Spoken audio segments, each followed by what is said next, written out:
آگے دیکھیے قرآن کہہ رہے کہ ان حالات میں حق کے ساتھ دن اور زندگی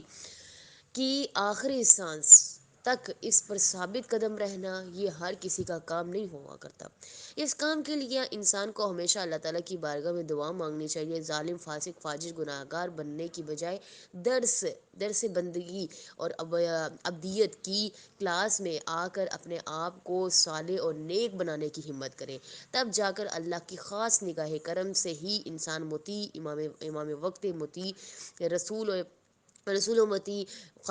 خداوند بن سکتا ہے، یعنی کہ رسول کا مطیع ہو سکتا ہے، اللہ کا مطیع ہو سکتا ہے، وقت کے امام کا مطیع ہو سکتا ہے۔ حضرت عباس علیہ السلام کا اتنا بڑا مقام اس لیے ہے کہ صاحب بصیرت ہے، اپنی شجاعت، جرأت، بصیرت اور صبر سے اپنے